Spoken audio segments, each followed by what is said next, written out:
Welcome to In Conversation With. Join me, Danny Jarvis, as I sit down with guest DJs, promoters, record labels, content makers, and anyone making moves on the underground house music scene.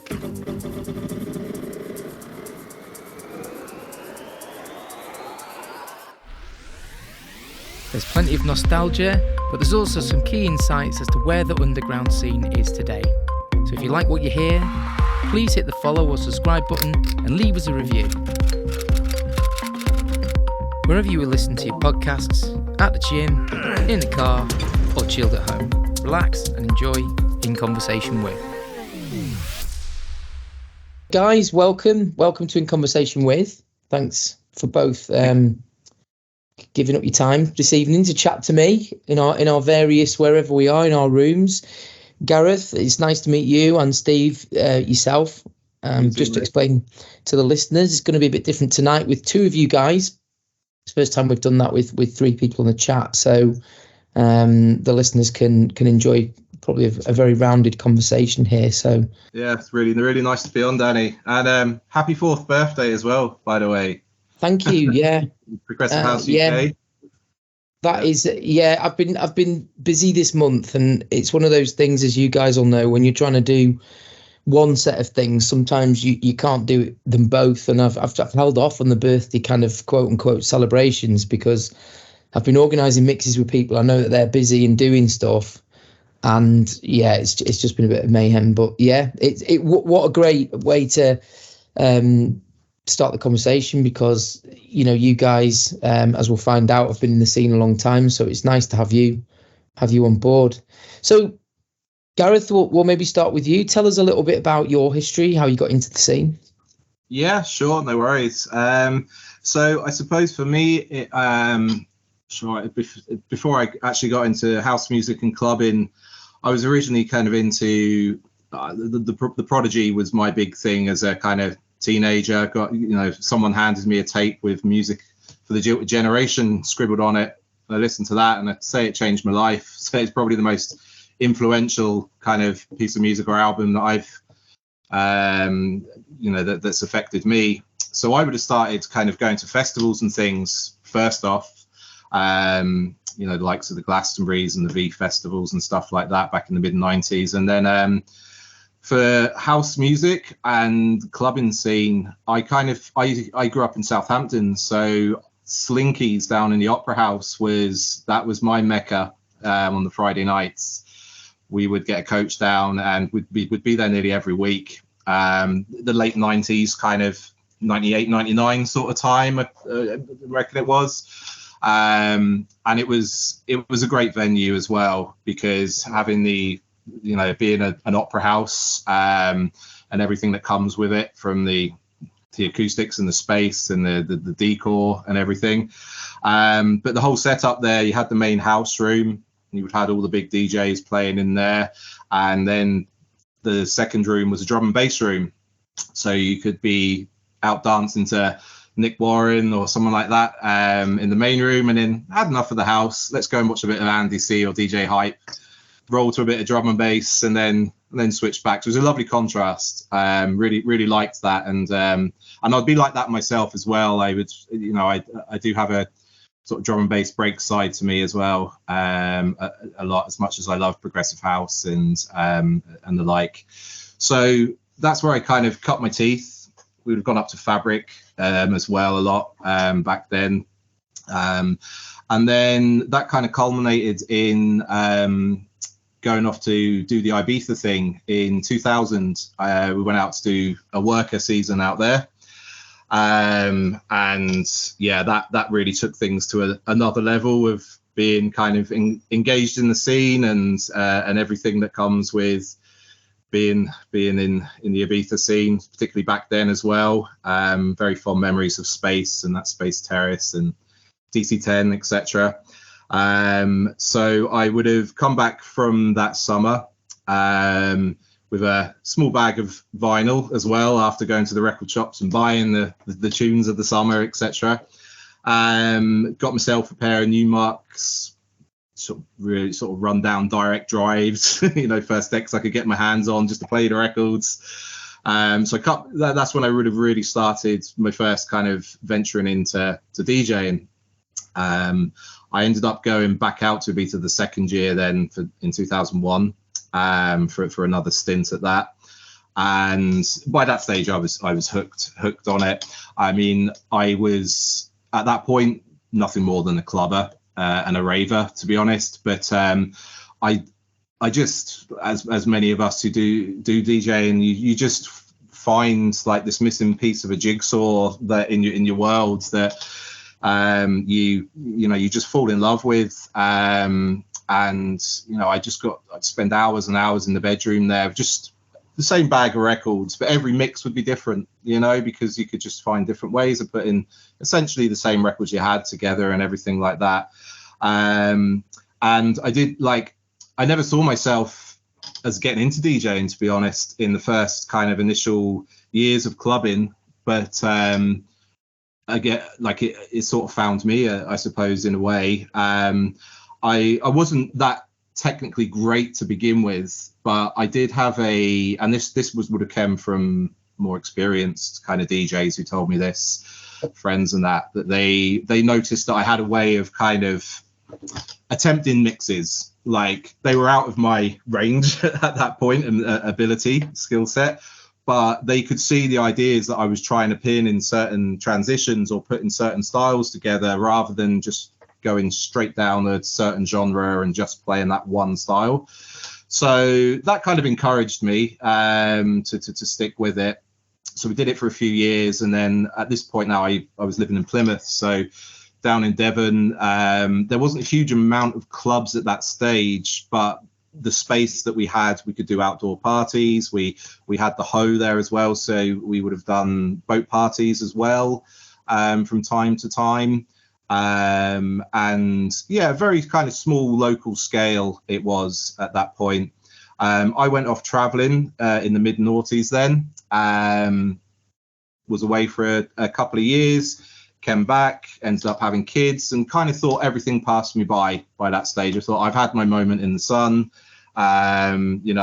It's just one of those things. So, I've kids and everything now. And then sort of fast forwards to a few years back now, I went out again. I now live in Ireland, and I went to a party by private house party. They had Danny Howells and Nick Warren over to do a kind of, it was like a disused mansion out in Kildare. And it was my first time going out clubbing in years and years. And I went to it by myself and had the best night.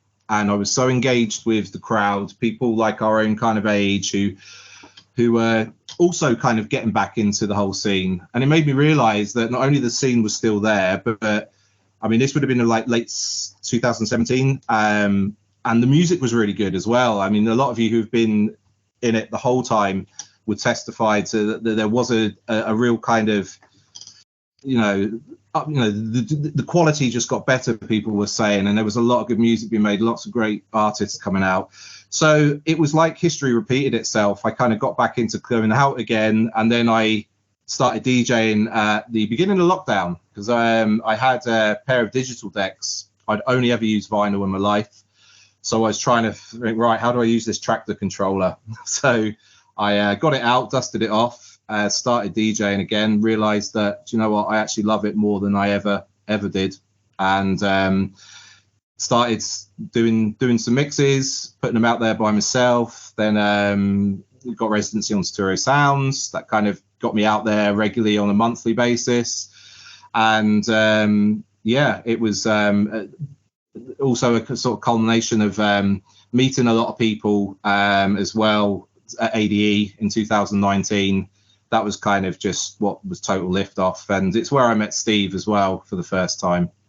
It's very concise, that, which is quite nice. What essentially happens somewhere down the line is that first and foremost you enjoy the music, and then you want to experiment with it, and that's the change. The change is when you want to get your hands on it, or you either start buying records from somewhere, you give them music, and you start thinking, I need more of this. It's like a need.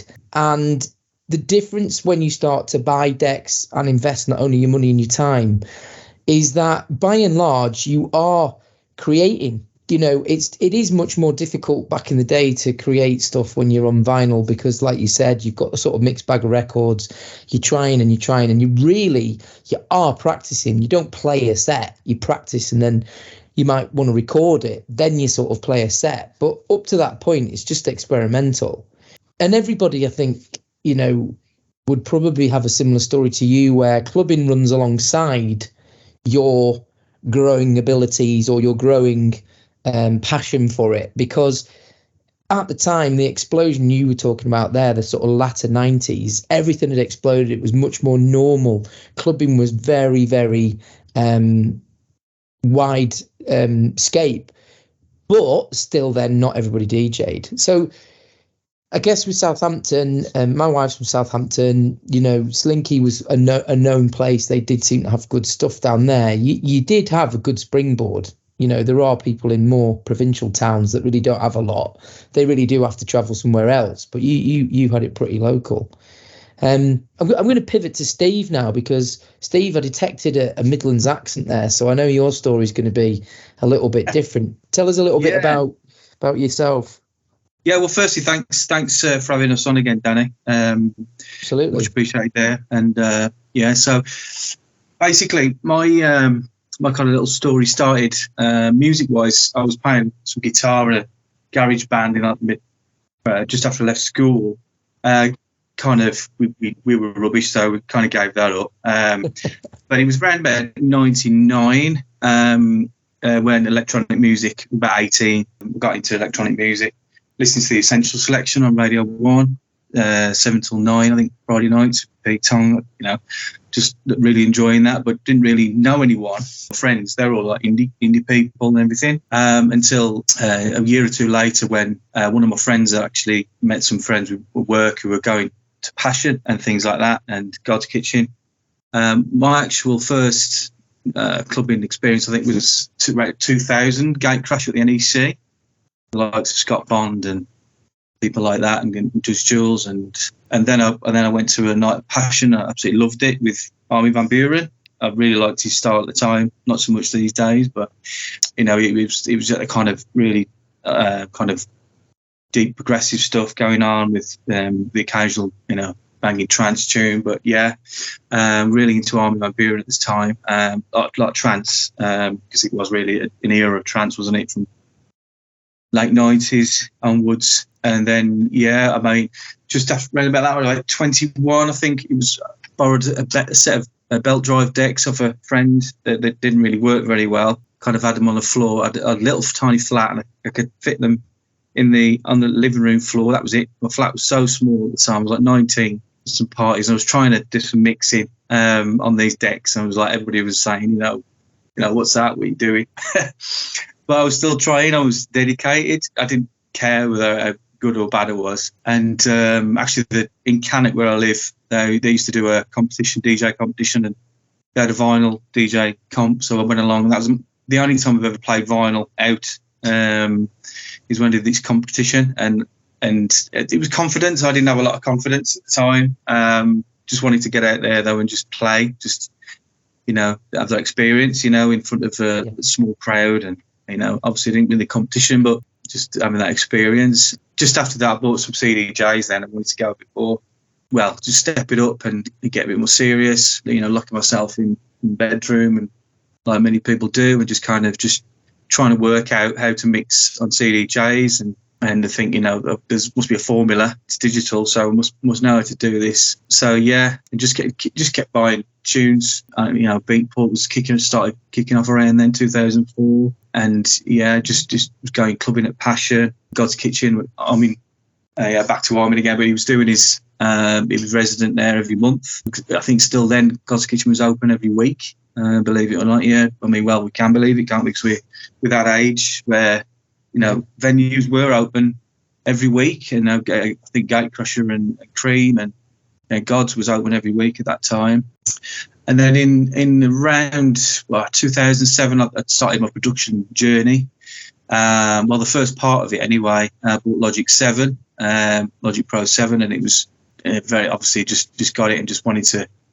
I didn't do a lot of learning. I just tried to pick it up myself. Logic is very kind of, anybody who knows Logic Pro, is a bit of a daunting when you kind of first open it up, like any door, I suppose.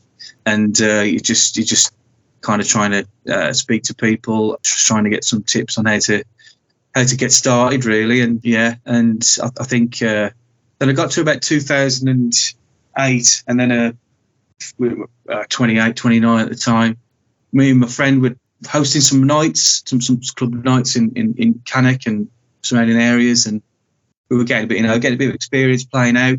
Not many people were coming, but we just like organising these events, and then my friend actually got in touch and said, "Do you want to play down in London with Basement Jacks?" I was like, "Yeah, let's do it." I couldn't believe it. We'd gone from playing in Cannock on a Sunday night with 6 people there to getting a gig supporting Basement Jacks. It was unbelievable, and it was a Brixton Jam, 2009, I think it was, and we played just after them. We played an hour each, and it was amazing. A DJ was playing drum and bass, he was playing house, he was playing breakbeat. It was an amazing set. And then the venue was amazing as well. It's like a big house. If you've ever been in Brixton Jam, it's like a big house, and it's just very kind of really, there's a lot of character to it, And just straight after that gig, literally, we asked by one of the guys there if we'd like to play at Ministry of Sound, which obviously we said yes. We didn't really believe him. So he said, "Yeah, you can play in the loft." It was just unbelievable day for us, yeah. And he says, "Honestly, here's my details, and you can play on the boat parties as well." So we electronic sessions, that was. Anybody who's played in London or knows the scene, I think they're still going actually. They had one of the nights was called Plastic Fondue in the loft in the Ministry of Sound, and yeah, we played there and actually got invited to a couple of more gigs after that, but unfortunately life got in the way and I had to work abroad. And yeah, my friend managed to make the gig, but I still can say to this day, I played at Ministry of Sound in London. Also had a couple of gigs on the boat parties for electronic sessions. Dave Seaman was on there. Warmed up for Max Graham. That was probably my finest hour, really, of Nice, notable DJs. Yeah, that was great. And it's just that was such a good event, those boat parties, because you just go up and down the Thames and you just have a good drink and have a good party, upper and lower deck, and it's great. It's great. 6 hours, and then they have the after party at MOS. So that was about 31. And then just after that, I'd got a bit more into a production, but I wasn't confident on. Well, I couldn't really I couldn't get anything signed, so I did some kind of collaboration and got a track signed with somebody under my name on Tactile Hots Records. It was. Actually, the guy is really talented. The one who owns the Tactile Hots, he used to do write for adverts, the advert notably, and things like that. So that was interesting experience. But I was still eager and dedicated to to releasing on my own. I was so committed just to keep that going and just release an album one day on my own. It was nothing to do with making money. It was just to make my own kind of ambitions, really. Not fussed about getting anywhere. It was more of just want to get better and enjoy. Burning question when I talk to guys: were you creative? Either of you, were you creative? Is this a thing that happened, or was it the scene that so encompassed you at the right time, at the right age, that propelled you forward into kind of, once you started DJing, you then look at other areas? I guess I'll throw that question first to Gareth, because obviously we're having an interview here. We're going to talk about you guys having a record label. And for a lot of people, they just go clubbing, they try DJing and they sack it off. But, you guys clearly are taking this a stage further each time. For sure. I mean, like, I was just thinking then, listening to Steve talking, thinking about what was the catalyst. I mean, when it started at the very beginning, coming back with those records from Ibiza, and I still remember the first time I used to have a mini disc player. Remember them, the old mini discs? Oh yeah. Yeah, they were like revolutionary, weren't they? It's like, this is a CD player that doesn't skip when you're walking down the street.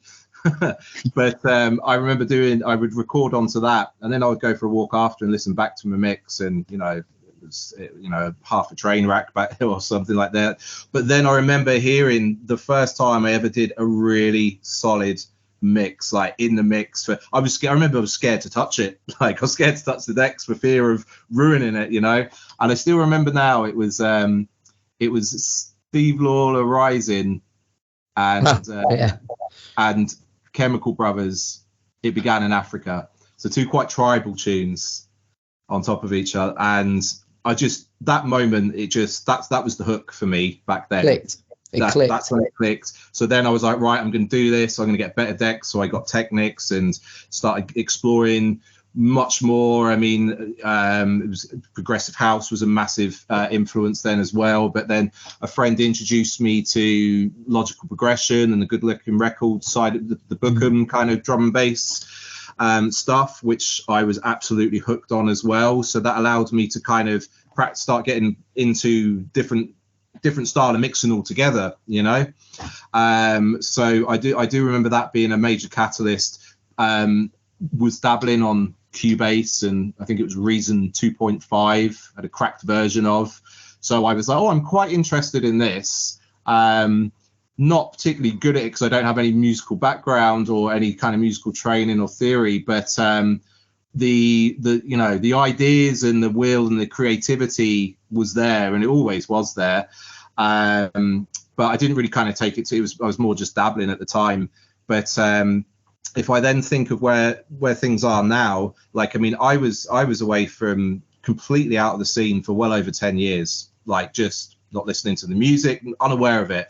So when around sort of 2018, I started listening to stuff again, and then I started getting into DJing a year or so later, I had all of that music from 10 plus 12 years previous that I hadn't heard before. So I was buying all these records, I mean, I remember when I just stopped kind of listening to the music and being active in the scene, some Guy J was just kind of becoming a known name, for example. So all that time passed since. So where I restarted up, the enthusiasm was not just, I still love DJing, but it was all that to me was new music. I was buying these tracks where people like yourself might go, oh yeah, that was a classic from 5 years ago. I'd be like, have you heard this tune? This is amazing. But I'd also be able to mix them in with brand new stuff. So it made the sets quite dynamic in the sense of someone, I was playing older stuff, which was new to me, but also with, the stuff that was being made right now. And there was just so much good music to go through over the last 10, 12 years, well, probably the last 15 years at this point, that it was just so much ammunition to stoke the fires for DJing. I think reflecting on that, you picked one of my greatest influences in the last probably 15 years is Guy J. And I think when you've come back to the scene, you've come back to a scene where producers started DJing. The difference between people DJing in the 90s, grabbing other people's records and just mixing them, and then suddenly all of a sudden people making their own tunes, playing their own tunes, appearing on somebody's label for a little while, like, Guy J was very much in the Bedrock stable, and then before you know it, he's kind of fully doing his own thing. His sound, the way he mixed records, the technical side of it sounded different. The production levels were higher. I think any genuine music fans that have taken it further than just DJing or collecting a bit of records could see that the scene was changing into this much more in-depth and serious side where people basically, as you said in the beginning, are playing their own music. Almost, if I'm going to DJ, I'm going to play all my own records, or I'm going to do it in a style that you've got no idea what is my record and what is somebody else's, because the music had also moved on, hadn't it? It wasn't tunes you heard all the time. Yeah. It wasn't we'll print it on a record and we'll sell 500 in that HMV and we'll put 500 there. So the whole nation's hearing these records because they've heard them on the Essential Mix or they heard them at the club, and then they can find it in the record store. This was all of a sudden going back to, well, what's he playing? What's this? What version of this is he playing? And I don't know for you guys, but that intrigue for me was like catnip. It was like, hang on, yeah, what's he done there? He's playing that bass line, and he's trailing on the last bit of percussion. And what? And I was hooked on him from the get go. His first few tunes he released, I think I've got them somewhere. They were like totally different sounding. Absolutely. It's a great point as well, Danny, as well. I think there's the adage that back in the day you used to have to kind of DJ to promote your music, whereas now you have to make music to promote your DJing and get booked nearly, you know. So it's very much like that, I think.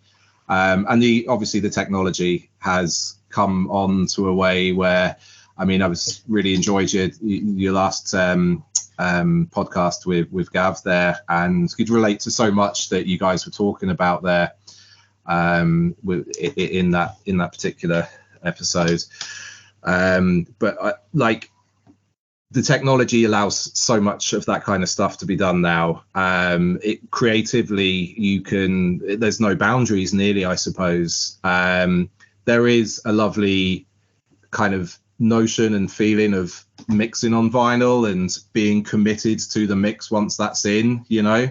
But I mean, I think it is a kind of no-brainer to, like, it's all tools of the trade, you know. They're all tools to be used, and they can all be used in so many ways. You know, you remix a track live effectively these days, can't you? Yeah. I mean, I was going to say, like Steve's point, you know, he's getting to the stage where he's playing at Ministry of Sound and you're going on boat parties, and yet, you know, these things, when they're very much in your social circle, or, you know, you've got an excellent opportunity like you had there, Steve, to sort of go, yep, I'll be down and do it. You sort of even know at the time that what you're doing is exciting. You're not thinking of it as some sort of career and going, right, I've made it. You literally did jump, didn't you, the opportunity sometimes. But tell me, you know, you said there when you were talking earlier, you went and did all that, but then you're going to look at how to make tunes. So what was the sort of changing point for you to go, well, this DJing is happening, but I actually want to explore making it? Just explain that a bit. I think just going back before I actually got into electronic music, I was kind of, I'd write quite a lot of songs on guitar and things like that. And when I wrote a little album on tape and recorded it when I was about 18 or something, 17, which not many people have heard. But, you know, I've sung about 11 tracks that I've sung playing guitar. But and I got into, and then after that, I got into electronic music, and wow, that was like a massive wave of, like, you know, what's all this? This is amazing, you know. And I thought, okay, it was always kind of in my head to think, okay, I'm seeing a lot of these DJs here, and it seems like, well, how I saw it, that a lot of DJs were DJing and then get to a stage where they'd start writing music. So that's what kind of path I kind of thought, well, this seems like a good path. I've kind of think I can write tracks, but I think I'm going to need to get into the scene a bit more and get tuned into the scene, you know, from like in indie days, and build it up that way. And then when I think the opportunity's right, I'll have a stab at it. And yeah, so it kind of transpired like that, really, of like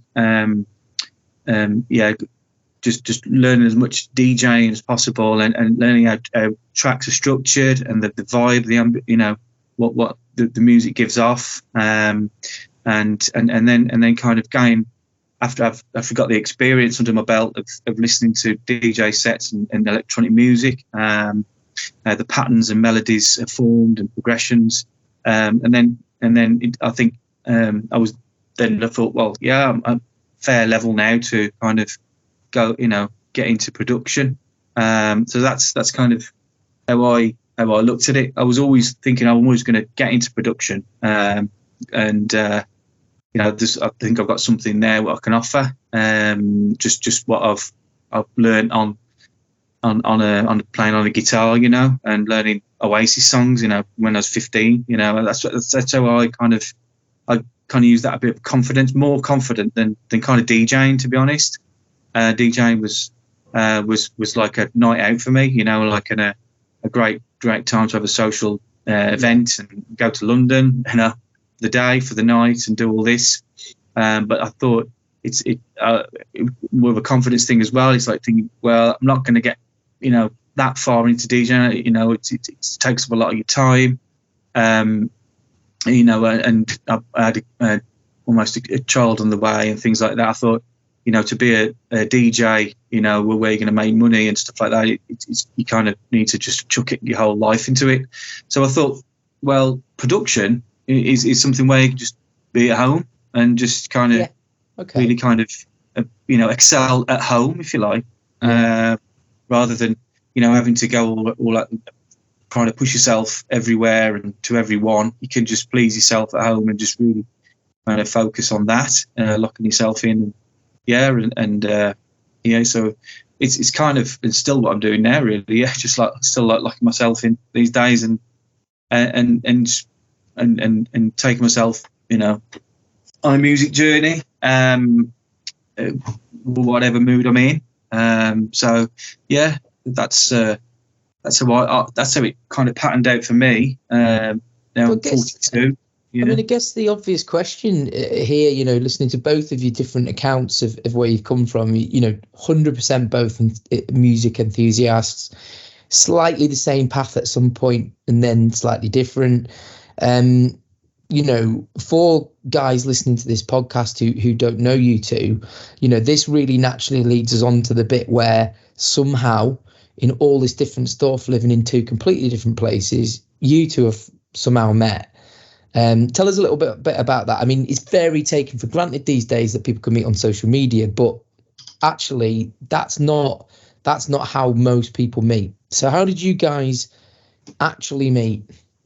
So we met at ADE in 2019 on the Modern Agenda boat party, on which they do on a Sunday as their kind of own party with ADE going on as well. And I look back and laugh at this party because at the time, as I said, I was blissfully unaware of so much that has happened in the last decade or so in terms of artists, producers, DJs. I mean, there was still the established people around I knew, but that boat was just, there was about 50 people on it. And I mean, you're talking Camilo Sacramente and Sub Andrio and Robert Babich and Nick Muir all playing, and sure, the only one I knew at the time was Nick Muir.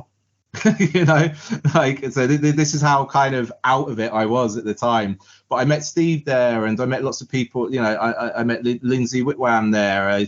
I mean, Nadia and so many people there. I mean, Gavin and Matty were there, and for GMG and Matta, they were there, and a lot of the Australian crew. And again, I didn't know who these people were, but you knew just by talking to them. Everyone was so sound lovely and wanting to talk about music, and you just had this feeling in the back of your mind that, God, I really feel like I'm talking to someone quite significant in the scene here, but they're so also down to earth and easy to talk to that you wouldn't know it. And so many people, Ian Dillon as well, it goes on. But anyway, we met there, and coming back fully inspired from ADE.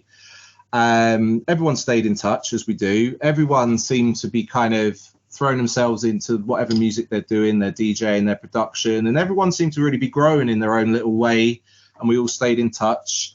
And I said to Steve that I would have played a lot of Steve's tunes as I was putting mixes out regularly. Steve under the Land Mammal UK guys, I would always really like playing his tracks. I found them really nice to kind of mix with other records. And I'd often tell him that, and Steve would send me more. And we got talking more and more off the back of that and the initial connection. And then I said to Steve, like, you know, he was at a stage where he was sitting on, you were probably sitting on tracks, mate, weren't you? Like, you had a lot of tracks made, and I sort of threw it out there. I said, you should, you know, why don't you start your own kind of label, and then you can put your music out under your terms, not adhering to other people's kind of styles and preferences and timelines, and you can then move on to your new projects and not be weighed down by trying to, you know, get tracks out there that you've already made. For me personally, I'd only just kind of got Logic at the time, and I was like, I would like to try to take this a bit seriously, but this will give me a motivation to stop being just a hobbyist and stuck in loop land every time I try to make a track, and just have proper commitments that I have to meet now. So it will help me grow, and it will also allow Steve to get his music out there that he already had, and more ideas that were brewing. So it was something that was going to help us both grow, even though we were at different stages, particularly in the production journey. It was beneficial to both of us, and we worked quite well together in the sense of, it was very easy it just kind of fell into place of, like, you know, we both have, as every partnership does, one person has their strengths that they apply more in a certain area, you know, I maybe networking, and then the other person is, you know, more proficient at a business side of things or marketing. And yeah, it was just an opportunity to really kind of just start getting our own music out there. But using this opportunity, for me anyway, I found myself, I was like, I'm now connected with all these people that years ago, if you told me I could even call them acquaintances, let alone friends, I would have been so chuffed. So why not just be part of it? You know, for me, it gives something back to the scene that gave me so much over the years. And it's not for want of trying to become anything or be anything. It's just keep stoking that passion that's inside us. But the label does give us a very set, targeted way of finishing projects and growing and helping other people have an opportunity to get their music out as well. The thing that I'm picking up here from you boys is that not only really have you obviously got this burning passion individually, there's a little bit of serendipity where you've met on this boat, and you've met on this boat with all the right people. I mean, like you said there, you've mentioned some names that now, to us guys on this, certainly on the underground scene, know exactly who each of those people are. I mean, it would be an understatement to say I've probably got every single Camilo San Clemente remix and track, his work rate, his production level, the way he thinks, him and Da Beat, JMJ, the Australian boys. You know, you haven't just met on a random boat. You've landed on the next gen, really, of the prog scene there. Like Steve with his kind of like luck in getting a gig. There is a lot of luck in this scene, isn't there? There's a lot of hard work. There's just phenomenal amounts of hard work. But without those bits of luck or the serendipity of meeting in the right place and speaking to the right person, you could, and millions could, end up a fantasist in your own bedroom creating nonsense. You know, there has to be an element where it becomes real. Either you are really speaking to people, you are really producing something, or you are DJing out or promoting. So we've sort of jumped forward and sort of, for, I guess, narrative ease, you both decided, right, we're going to put a record label together. Predominantly, you say to put your own stuff out, which makes total sense. You know, after speaking to Gavin last week on the other podcast about releasing things through different people, the complexities of that, producing stuff, the complexities of remixing, doing work. There's not a lot of money in it. You can spend a lot of time. Just so the listeners are aware, you guys both have jobs as well, right? Normal jobs. Is that right? Yeah.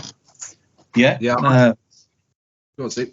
Yeah, but I think we're both extremely busy as well at the moment. We're not just got 9 to 5s. I think there's Gareth's doing a lot of college work, which is, and is which is spending many nights, and I've got a pretty busy job where it's and it's taking up a lot of my 10, 12 hours a day sometimes, from 7 till 7 or something like that, whether I'm working at home or the office. So I think the weekends are absolutely precious for me. Like a Saturday morning is when I'm firing on all cylinders and I can get kind of things caught up to date, and get things, get things going and get back to people. Even sometimes in the week it's just like, it seems too much. It's that passion though, isn't it? Still, it's there, that determination, because we've got aims, we've got visions, where we want to take the label. We think it's totally surmountable, we'll just keep building. But yeah, we've got full-time jobs, and it can be difficult, but so the weekends are very precious indeed, the Saturdays and Sundays. So how do you guys sort of, I mean, you mentioned earlier, you dip into each other's sort of skill sets. Giddy, you mentioned kind of like one of you might decide that you're going to take on kind of one sort of side of it, maybe the marketing or kind of the strategy side. So how, with balancing everything that you've got going on, what kind of, I don't mean targets like necessarily financial, but what sort of strategy targets do you have? Little meetings where you think, right, we're going to produce X amount of tunes this year, or we're going to get the label to release this, or we're going to look at these artists, or we're going to try and get new people on? What's kind of your strategy balanced on top of time issues, things that are pressing? Well, I think we're quite lucky in the sense that we're like, we have regular catch-ups, and we have, I think there's a lot of trust there, because one of us says, I'm going to do this, you just kind of know that they're going to do it and get it done, and we don't kind of put pressure on each other to, for deadlines, or have you done that yet, or sending a message and expecting an instant reply, because you just have to appreciate people have got stuff going on in their lives. I mean, we do this, you do the DJ, and I do part-time college as well. I've got 2 young kids, so it's all a balancing act. You end up having way too many late nights fitting it all in. But we tend to reach out to people separately that we perhaps want to work with, that we might have an existing relationship with, or trying to build that.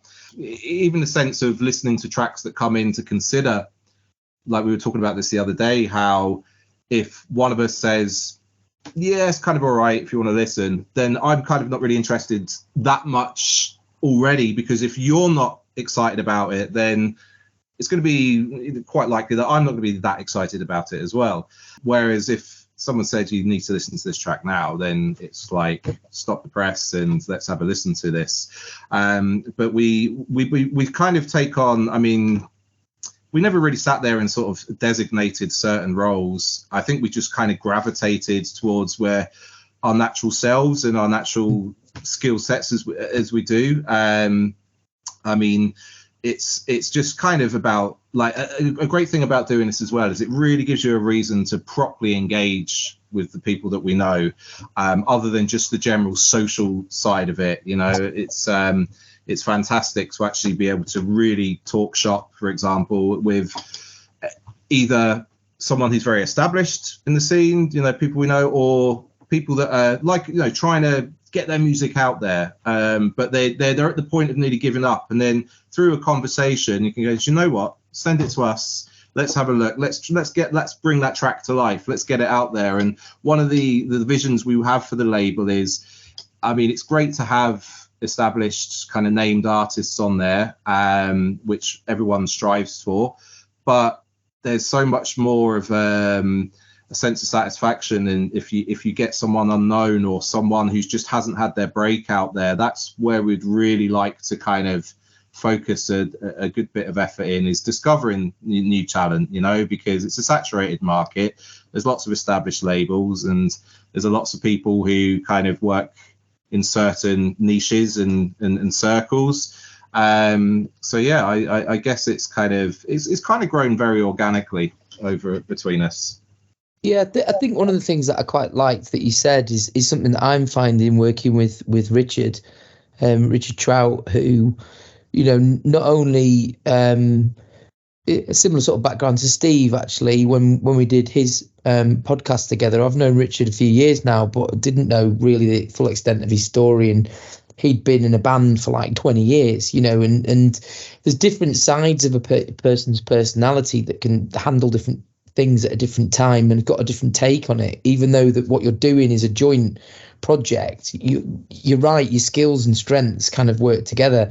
One of the things that you said that I liked was how easy you found it to work together, because for me with Richard, that's pretty much one of the things is we can say what we need to say to each other. We don't need to sugarcoat it. We can say how it is. We can be quite objective. We rarely disagree about things, but we take on board each other's point. There's a calmness as well to him. I've got quite a lot of more nervous kind of energy in doing things, but what I found certainly in the last 6 months, we're doing this project together called Early Doors Club, but we also do the progressive house thing a little bit more together, and he's got separate projects. Is that, yeah, when we say we're going to do something, we do it. So why I'm saying this is what I find is when the two of you can really budge things forward.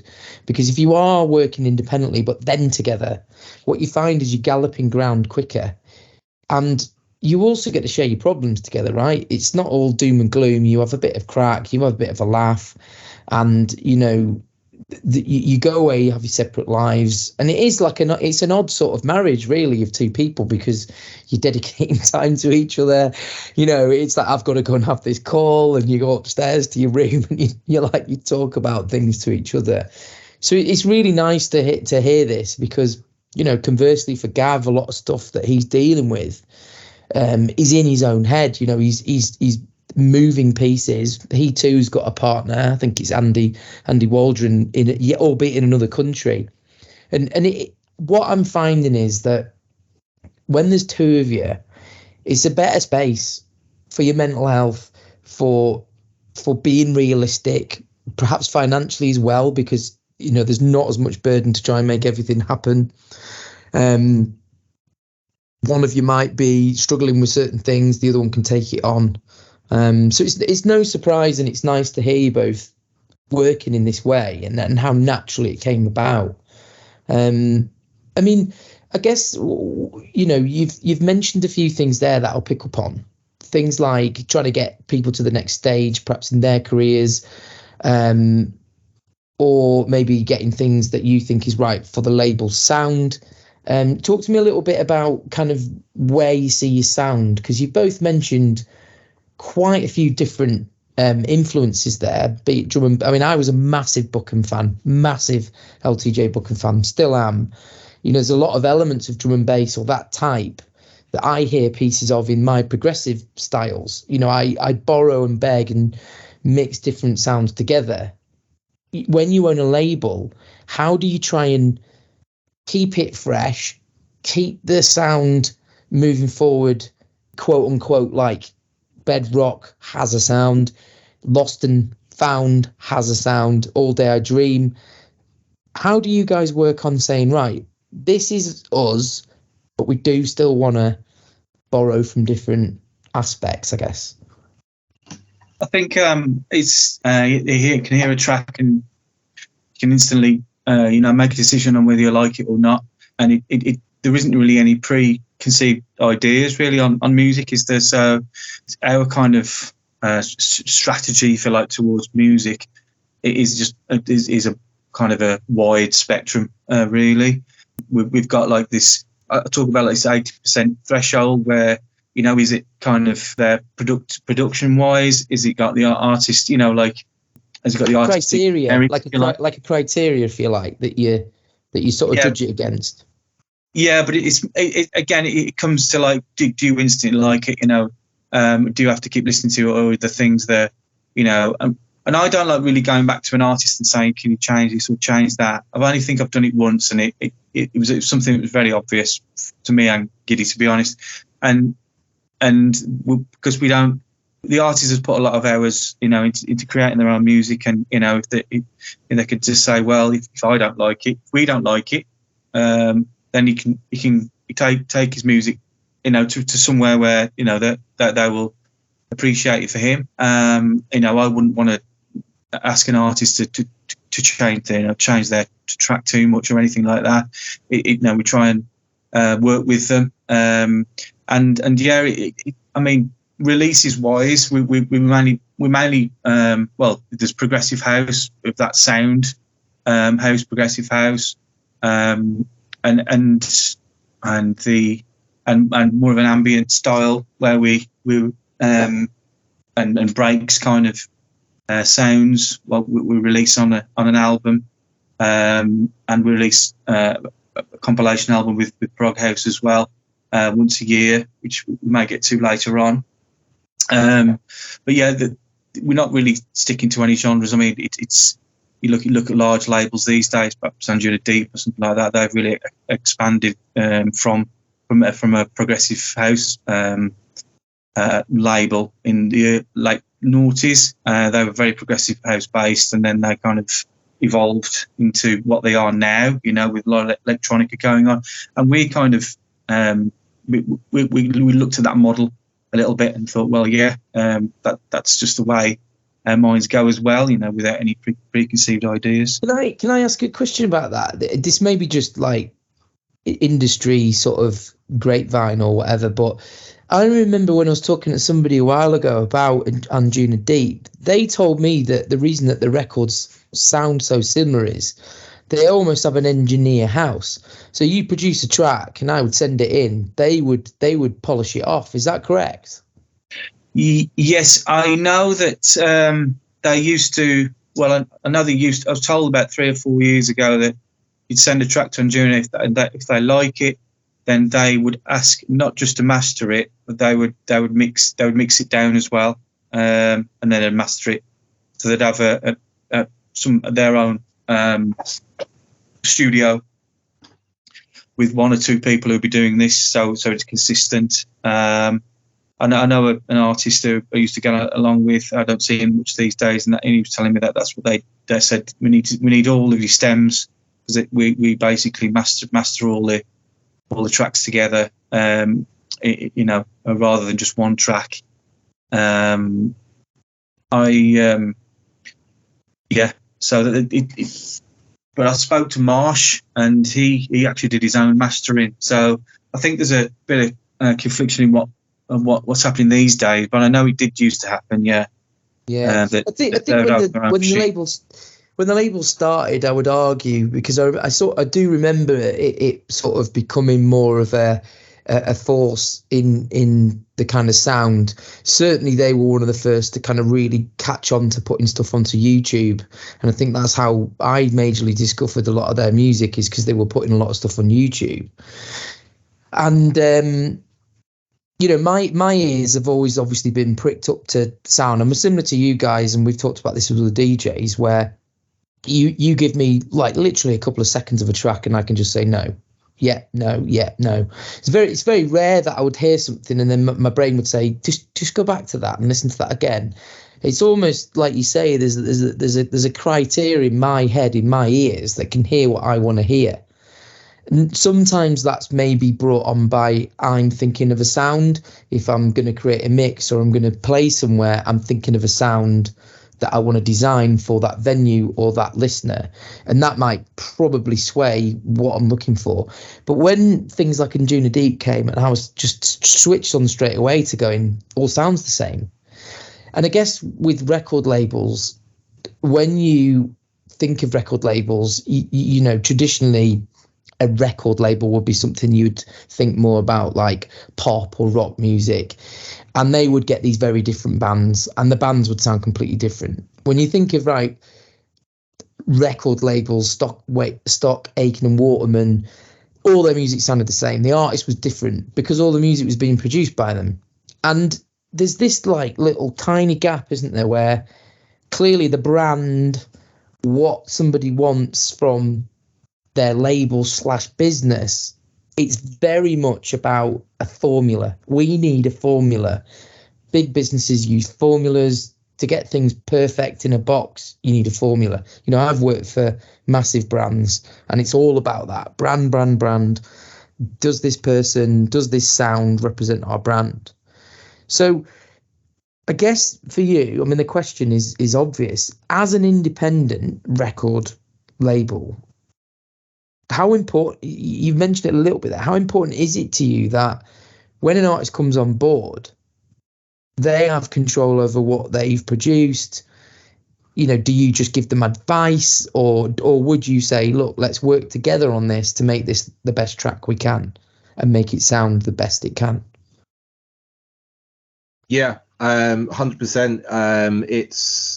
It's very important to us to engage fully with the artist, and like, it's their art they're putting forward. It's their creation. It's their art.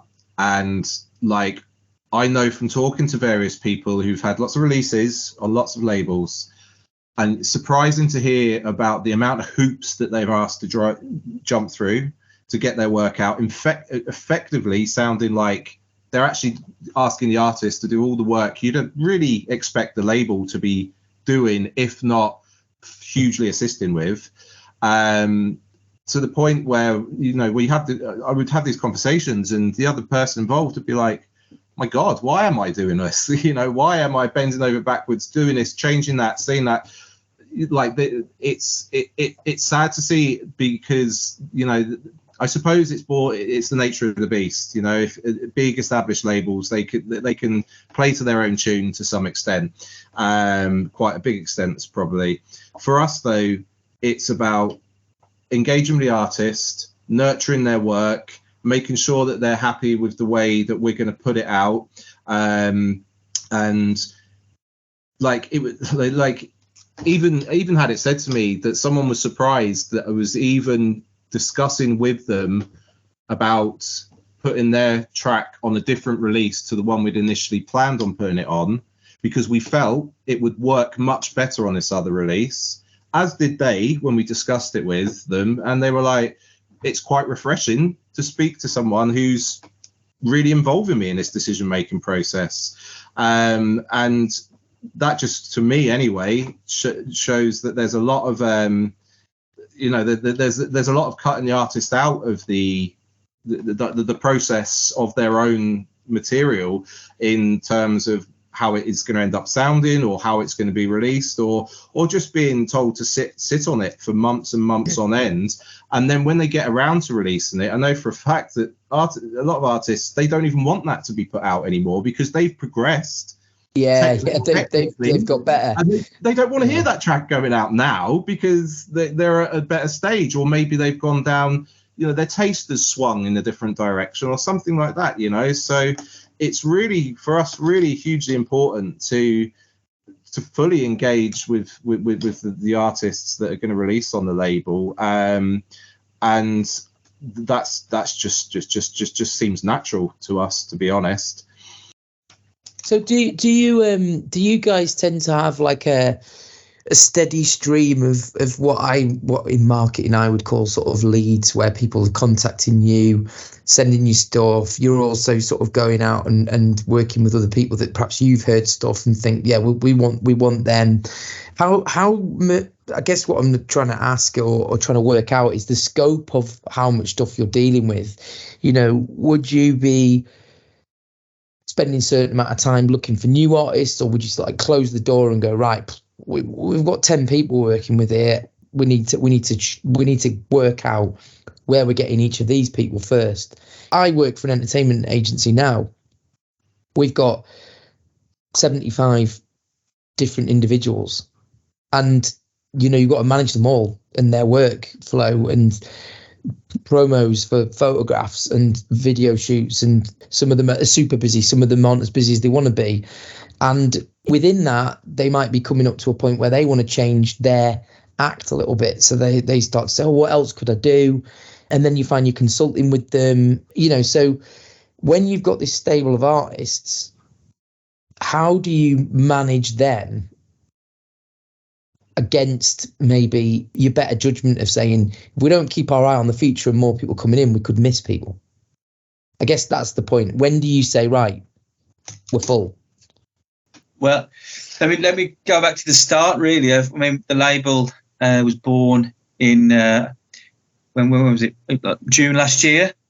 So Yeah, you think from June last year until end of March this 2023, we've had quite a spike in how artists have contacted us, and also being able to pull in artists as well. I mean, when we first started the label, we reached out to all of our artists, because that's and just people close to us, friends released and things like that. So, and that's one of our visions as well. Keeping it quite close and keep so you can build with these artists around you. You've got familiarity with. So yeah, it evolved from reaching out to then literally, I don't know, 3 or 4 months ago. I actually spoke to a few other labels similar, and I kind of have set up an alliance with them to kind of if some tracks don't fit their philosophy, then or style, whatever you want to call it, then they could send them on to us, and then vice versa. So we get a bit of a deal going. We've got that with 2 or 3 labels at the moment. One quite big label who have quite a lot of tracks coming in. But yeah, we have, and then we sent out a video of just reaching out on social media, where we want to give the opportunity to singers and anybody in the industry really who'd like to work with us, because if a singer gets in touch who's got some vocal lyrics she wants to put on a song, then we're more than welcome to allocate and write a song with her. So it's not just we don't just want it to be kind of a machine. We want it to be kind of a human thing like it, where we've actually got good relationships with these people, building good business relationships. And yes, we're now getting what is it, Gareth? I mean, a couple of 1 or 2 tracks in every couple of weeks or something like that we're getting, which is quite good now, and that's an organic, natural progression since we started last June. It's good to be thought of, Yeah, absolutely. And it's because I think one of the early strategies we kind of put in place for the label is we wanted to keep it diverse. We didn't want to just be a prog label, for example. Like we sort of set about 3 kind of branches of having the EP releases, very DJ orientated EP releases, 2-3 track EPs, remixes on it, etc. Then we wanted to do a VA sampler, which this is where we kind of utilized our friends and connections that we have to get people that we all know in the underground scene and I was so chuffed that they all sort of said yes, that everyone we asked, from I mean Sean McClellan and Ian Dillon and Ranj and Daryl, Craig Palin, like lots of people that we were really, really delighted to have on, and we felt would give us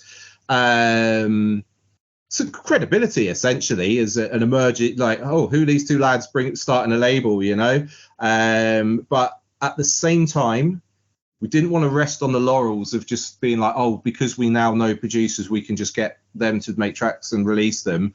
It's a great springboard, but we also wanted to look different regions around the world. We didn't just want UK producers. We wanted to look at the States, South America, to get different styles of music on there, and also it's a wider reach. There's different, the markets are very different between, the UK is not what it was for this scene, but as we all know, but it was very much kind of not just relying on the people that we know, which is fantastic and we love them to pieces and we'll always want to work with them, but we also really want to take it upon ourselves to go out there and find people that maybe people haven't really heard of before, you know, and get their music out there, whether it's a new style or whatever. One of the other avenues we had is apart from the VA sampler, which was more house and prog orientated, we wanted to have another direction, which we're doing through a series we call Habitual, which is essentially just not 4/4. It's ambient, electronica, breaks, drum and bass, just a real blank canvas type thing that is partly for us because we're both into that ourselves, but also to give that platform to people who might be known for making house and prog, but they're actually maybe experimenting with ambient and they just don't really have an avenue to put that stuff out there. Yeah. So those initial kind of branches that we put in place, that's how we hope the label to kind of grow in those different directions. I guess for you guys, the vision you've got at the moment, you've been going, like did you say last year you started? What is the end goal? Because this is something I struggle with all the time. But what are your metrics to success? I'm going to let Steve answer this one properly, because I'm just going to start by saying I'm very much a kind of a journey and not the destination kind of guy, you know. So again, it's probably another reason why we work well, because otherwise I would just be kind of happily going around in a lovely creative circle with no real kind of end game in plan, just kind of enjoying the whole journey and experience as it goes. But perhaps Steve has an end game in sight. I think Gareth's right there about music being a journey, and if you ever feel like you're not in the moment with something, or you're feeling a little bit down, it's good to listen to the music anyway, because you listen to that journey, and you can only listen to what is going on right at that time. You're not listening to the end of the track. So just on that, I think an aim, really, if you call it an aim, it's to put out, keep regular releases at a consistent rate. Just keep building, on. I mean, I do the artwork and just want to keep getting better at the artwork and have different ideas and make it as interesting as possible. And with actual branding as well. That was one of the things when I started the label with Gareth. It was important to get the branding going. So the branding will evolve with the artwork. It's just evolving at a steady rate. Just picking experience up and advice, things like that. Along the journey, I think in terms of actually promoting the label further, I think we've got an event next month, so it's kind of looking at things like that. We're a brand that requires marketing, so how do we make the brand more aware, and find those different avenues. This podcast, is one of these avenues, which has been absolutely a real good opportunity for us to just talk about things right now, and with someone like yourself. So that's one of you tick that off, kind of thing, and it's to say that we've So yeah, it's just going along at a steady rate. Long as me and Gareth are happy with things, then we will. I'm sure we'll attract the things, and they'll come naturally. Don't force things. Don't try and. I mean, things like we could have a relatively large artist, popular artist, sorry. But maybe having to pay him for a couple of tracks to release, that's something we just would not want to do. We don't want to get too big like that and sell out, and then what do you do after that? If we had a fairly well-known artist, and then somebody like myself releases it, after, we don't want to give off the wrong message, if you like. We want it just to be an organic journey, and there's the scope to do that, and then just keep building slowly. I think, like, for us, it's really about, like, we never went into this to be competitive. It's never a word that entered our minds, like competing with people, like collaborating and contributing. They're the words that come to my mind when I think about this whole project. It's about an opportunity to collaborate with, kindred spirits, other people who are passionate, learning from them. And it's not just learning technically, it's, you want to work with good people as well, and that will just, many things are born out of that, the collaboration. And again, it comes back to contributing. Like, for me, it's always about, like, when you're an artistic person, whether you're a DJ or you're an artist painting pictures or whatever, you're giving a piece of yourself to the world, and you're fundamentally doing it for yourself to begin with, because you need to let that out. And if other people like it, fabulous. If they don't, really doesn't matter. Still going to do it anyway. Like, we're talking about DJing, I would still do it with the same vigor and passion if I had one listen a month and that's it, and no one even knew I DJ'd. I would still do it, as opposed to having hundreds and hundreds of, of listens all the time and getting gigs left, right and center. We do it because we want it. We don't want to be seen to be doing it. We just do it. It's just, for me personally, I can't escape it. As I said earlier in the chat, I thought it all passed me by, and the universe keeps kind of throwing me back towards it one way or another, just to play my little role in it. I mean, I'm not going to set the world alight with a hit track that every DJ around the world's playing, or I'm not going to be headlining at the biggest clubs in the world. But I like the fact that when I meet people, they like meeting me and I like meeting them, and we bring the best out in each other. And the more we all do that, then happy days, Yeah, I think we've discussed this with a couple of different people, is that the real spirit of this, and just to sort of try and explain some of the words we use, when I describe this as underground, I guess I don't overtly mean it's not professional or famous. Commercial is commercial. You can be underground and commercial. That's not what I'm trying to say. But the spirit, the sort of ethos of the underground is exactly what you've just said. There's something within you that wants to make, create, share and enjoy with other people what you do. And the very reason we're talking is because it just so happens that our scene is the same scene, albeit different sides of the coin.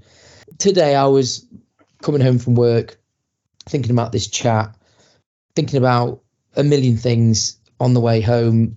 We've got an event coming up in May, so I always talk to Richard before work or after work. We also talk about what mixes he's doing, where's his show at, how's his ticket sales going for his gig. Very quick, like, we'll just move from topic to topic to topic. And there's a lot of mind fuzz there. You get out the car and I'm like, right, get home, gonna cook the tea for Emma because Emma's working late, and then I'm doing that. And sometimes it can all just feel like I'm on a hamster wheel. But then I have this chat with you guys, and it reminds me, this is why I love doing this, because this is talking to you guys about something that the listener probably has no idea about, how much stuff goes on, or these bits of insight don't alienate the listener. And that's something that I thought was important in these chats, is that you've got a set of skills and you're deploying them on what you're doing. But the ethos of the underground is that everybody can understand that this comes from a place of goodness. It comes from a place of passion. First and foremost, passion. We wouldn't do this if we didn't want to do it and somehow catapult ourselves into doing these things. It's certainly not a financial thing. None of us are millionaires doing this. It's just, it doesn't happen like that. So it's really refreshing to talk to you both about what you're doing and have this passion. It's like you say, if this is even a tiny little platform for you guys to reach, 400 or 500 people just by doing this, fantastic. For me, it's creating content, which is something that's dear to me. It's why I started Progressive House UK. It wasn't to elevate me into DJing, because I could have just DJ'd. There's something in me wants to create all this different stuff. And similarly to you guys, we're talking about it here as if it's all easy. You've got to get your head around software. You've got to get your head around technology, which is constantly changing. Whether you like it or not, you've got to do some sort of social media, which again has massive complexities. And it's just nice to share these stories. I guess the gleaming question, and I've kind of alluded to it there a little bit, is how do you guys protect your mental health? Because I'm not just saying that because this is a buzz topic. It's very real. Mental fitness is not something you can mess about with. You can't just drive yourself into a hole. I've pretty much decided on the way home tonight that what I need to do is put my Wednesday nights aside for all the things I do, instead of doing a bit on a Tuesday, loads on a Monday, some on a Wednesday, this on a Thursday. My head's going to blow up. So how do you guys go, right? There's the goal, there's being normal, there's cooking the tea for my wife or kids or partner. How do you guys go, right, this is where it needs to be? For me personally, I live in quite a rural part of Ireland. As listeners probably guessed, I'm not from Ireland, but I like when I have my kids with me, then that's half the time. And when they're here, the computer doesn't even go on. Like, it's just, they have my attention. Like, I'm not on the phone hardly. I'm not, no music, none of it. Once they're gone, because I don't really have any, much of a social life or kind of social distractions going on around me in my locality, I can immerse myself in everything again and come back fresh to it, because I might have had a couple of days off or whatever, because my focus has been on the family rather than on any music or social stuff. If I find myself, perhaps I've been on Logic ages and like trying to get a track finished, or just find myself getting to a point where I need to take a break from that, I'll realize that I haven't been on the decks for a week or two. So I'll go on them and I'm like, oh, I'm more enthusiastic about having a mix again, instead of being like locked into a door for hours on end, Yeah. I think just moving from one thing to another, switching off from social media when you need to is a must. I mean, it's a necessary evil, but and there's I can't knock it, because without it, I mean, it's been hugely important for my mental health, particularly through lockdown, because being located where I am and not having many people around me, like my second family has been the music family online. I would have been lost without it, and it, it's when you don't see people regularly, there's lots of people in lots of situations, and we'll all find ourselves in periods of time where we don't see much of other people.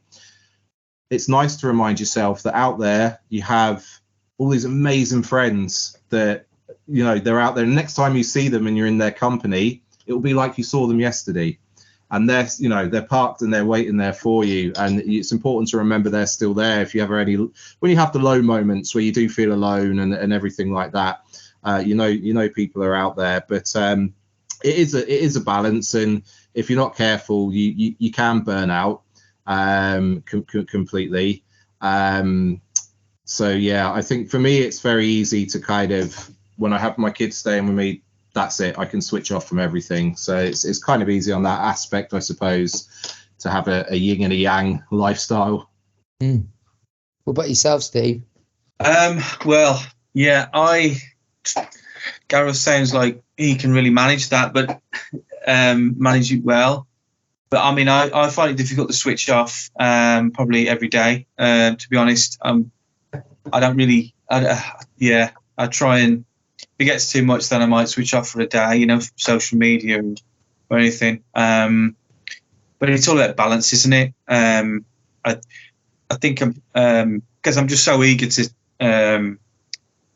just to keep the label going. I like to check, messages and Facebook probably every day and keep in touch with people, because we've got quite a lot going on at the moment anyway, with building up for a couple of big releases. So I'm just kind of in conversation every day at the moment.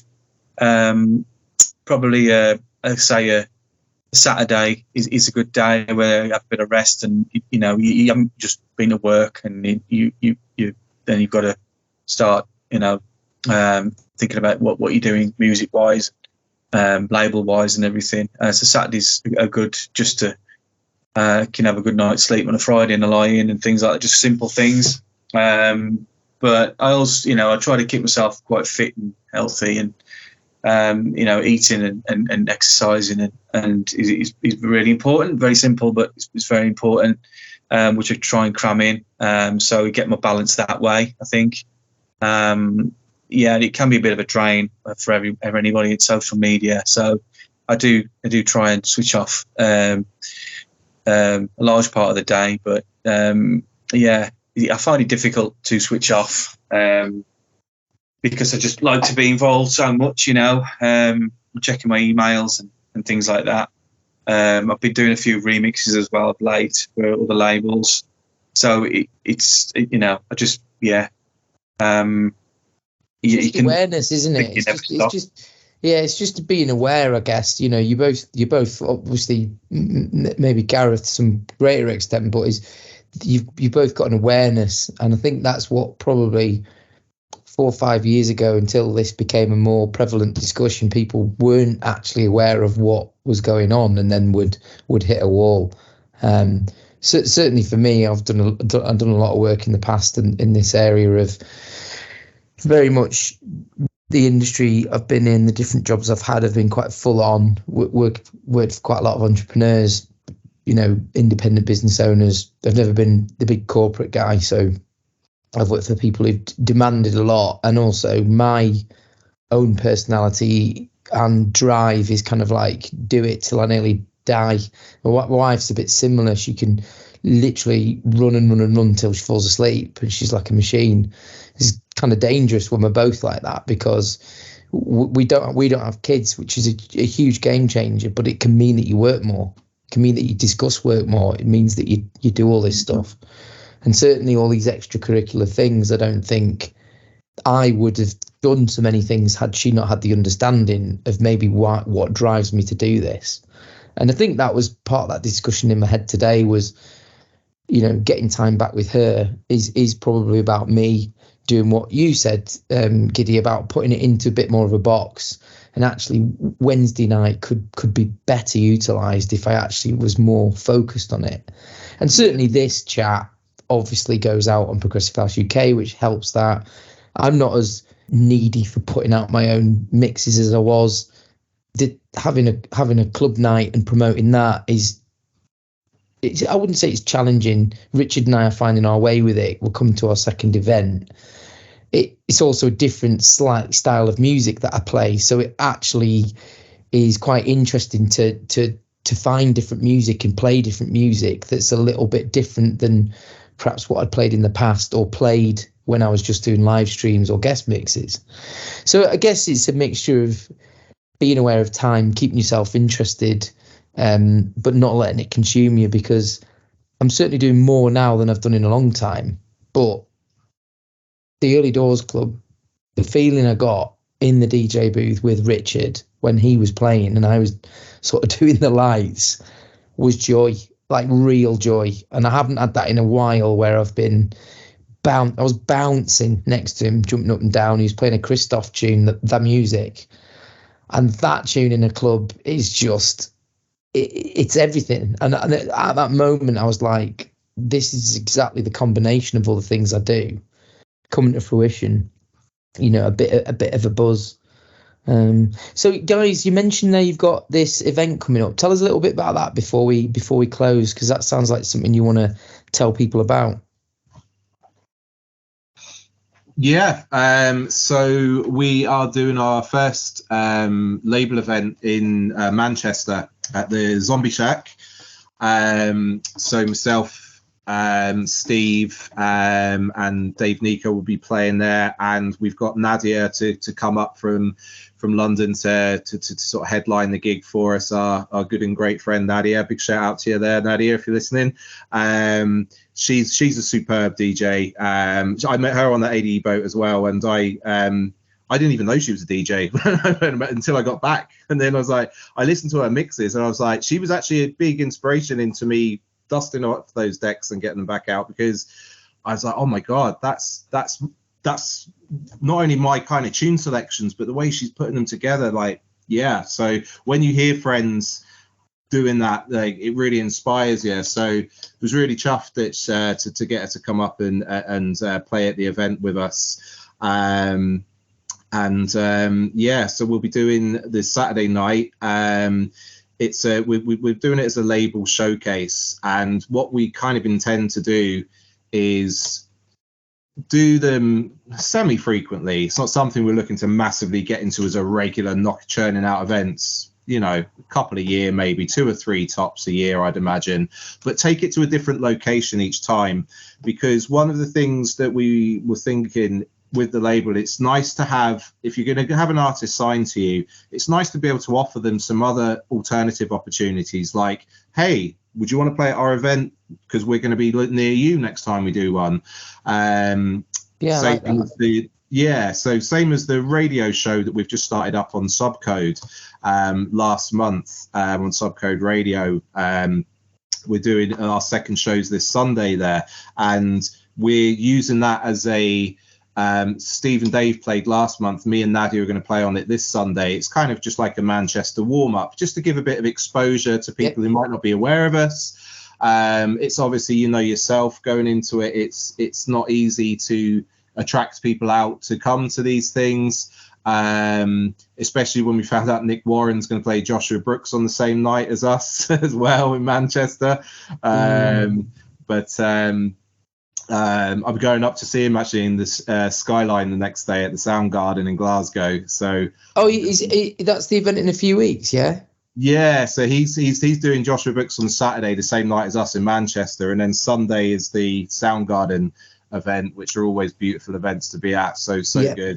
But I'll be having words with Mr. Warren there about stealing our thunder in Manchester on Saturday night. But no, you never know, he might not. Yeah, exactly. In seriousness though, like, our aim for it is an intimate gathering of people, people who like the music, they're into the scene, friends of friends, and getting them to meet each other there as well. This big web of friendships and connections we have, but hardly any of us have met or properly. So it's an opportunity for people to meet there. We will be showcasing some of the tracks we're going to be releasing very soon. Some of the artists there will be coming along, so it's a great way of saying, hey, we're going to be playing your new track, come along, bring the girlfriend and a mate. You'll get to meet the other people that are on the release as well, and there's going to everyone else who's going to be there. What's the date, Gareth? It's the Saturday the 22nd of April. It's 10 till 4. It's 5 minutes from Piccadilly Station in Manchester. Nice. 5-minute walk away. So even if people don't want to do like an overnighter or fork out for a hotel, sure. I mean, the trains start up at 5 in the morning, so you get the train back to wherever. It's going to be really, really nice music. It's a small, intimate venue, very kind of, funky out there, graffiti style decor everywhere, really nice owners as well. Like we went over there last month just to kind of check in and check out the venue for ourselves, and the guy running the Zombie Shack there, he was just like so sound. His pitch to us was like, my job is to make sure you guys have the best night possible. So when you hear that from the venue owner, you're like, oh, we've picked a good place here to that's host this, no hassle, And and really looking forward to it, because like you were just saying there, I had a big smile on my face there when you were saying about being stood behind the decks with Richard and him dropping that tune, and you're just thinking this is what it's all about, because this is what this is all about. Like we just want to get out and play and enjoy good music with good people that we know and love and want to share a dance floor with. You know, there's a lot to be said for looking up and just connect, you know, that eye contact and big smile when a tune's dropping with one of your bezies is, you can't beat that feeling.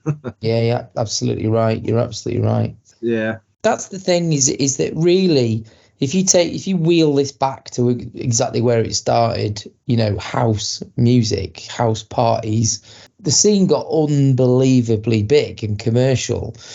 And certainly in more recent days, the kind of Tomorrowland and all this like over the top stuff, it's just about an amount of people dancing to good music that they enjoy and having an open mind to listen to whatever the DJ is going to play. I think that is just the very core of it all. And if you can influence that music that's played, if you can choose the people that are there, like you said, invite friends of friends, you've got a party. Richard and I were talking about this, you know, if you've got a venue that holds 100 people and you've got 50 people in there having a good time, that's a party. If you're not doing it because you're trying to make millions of pounds, you've got a party on your hands. It's fantastic opportunity just to showcase Arbor Recordings music, not just one or two, but many. I think me and Gareth will be playing, and opportunity for us to tell everybody that you know, there's new music coming out, and it's a great kind of cycle of interaction, if you like, with the radio show, and everybody's kind of feeding into each other, where every avenue's feeding into each other. I'm quite proud that, you know, we're going to be playing a lot of our artists' tracks and exciting a lot of people, you know, and then telling them after that we played their track, or we even telling them before we're going to be playing their track. And yeah, I mean, if anybody said that to me, Gareth or whoever artist, I'm sure they'd be absolutely delighted, buzzing. You know, they'd try and get there themselves and hear their own track play, because that's something I've never witnessed. I've never been to a gig and heard my own track play. So, you know, this is the kind of thing we want to do, you know, especially with upcoming artists, and, you know, give them that buzz. We've got an artist who we've just signed, and it's his first ever track, and we love the track, and he's from Manchester, so he'll be coming. And, you know, people like that. And, it's just a buzz for people and ourselves. And, we can't wait. We're not far away now, so. Yeah, it's just about giving as well, isn't it? I think we just, you know, we want to, like, we seem to be focused on like giving as much as we can of ourselves. I mean, and for want of nothing back, like at the end of the day, it's enough just to start, like Steve was saying, just to stand on a dance floor and see your friends dance to your music, or see separate sets of friends you have meet each other and get on like a house on fire. There's nothing better than seeing that happen, you know, and to know that they're all here because of this idea you had back in June of maybe just putting a label together, and then one thing led to another, and here we are all stood in Manchester on an April night, you know, dancing under the railway arches, which it's just a nice feeling. And as I say, people that we sign, it's nice to say to them, it's not just about putting your track out. If you're a DJ, we'll give you a slot on our radio show and put your music out there as a DJ. Get known in this part of the world if you're not from the UK, or you know, come to an event and play at the event. You know, it's nice to be able to offer a bit more than just thanks, we'll put that in the Beatport charts and plaster it over social media and then forget all about you. You know, it's not about that. Just like to be seen, you know, the door's open to anybody who wants to, you know, submit a track in. You know, there's no barriers really. We just listen to it. There's no, as I said earlier, preconceived ideas about what you need to be as an artist. You know, if it's good enough, then it'll, you know, then that's it. You know, you don't need followers. You don't need any followers to have music released with us. You know, if they got soul and good energy, I'm sold. You know, that's it. Yeah, that's nice. Listen, guys, it's been an absolute pleasure talking to you both tonight. I think it's going to be very easy for the listeners to understand and see or hear the energy and the passion you've got for it. And you're very down to earth. I think you're coming from a genuine place. I think that's obvious. and it's been really nice to talk to you both. And like I say, you know, unashamedly, I get something from everything I do. And tonight you've sort of reminded me of a lot of the reasons why I'm doing my little bit in this scene is like you are. I'm trying to talk to people that are busy working away, doing great things, but haven't necessarily had this longer opportunity to talk freely about their passion and about the work they're doing. So thanks very much. I know you're both busy men. It's been exciting to do a dual situation. Steve and I both know you either do or don't, Gareth. At times you were paused. You had some amusing faces. Your camera had frozen. Yeah, at times you looked like you were like from the 1980s, like a correspondent in the war, just totally frozen like this.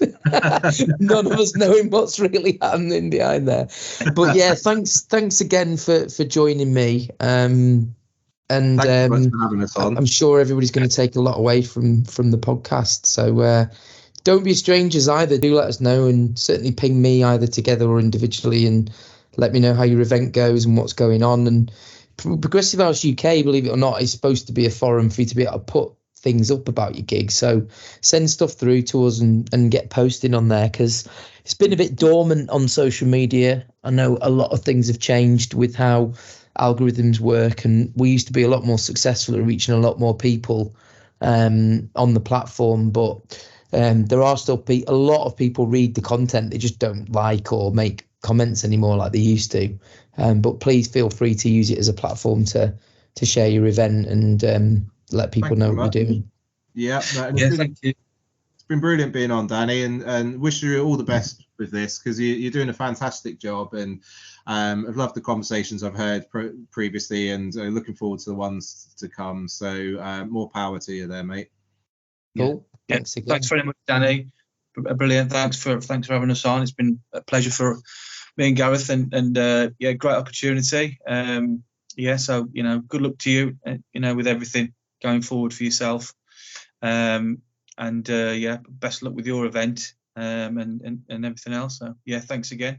Will do. Cheers, guys. Thanks.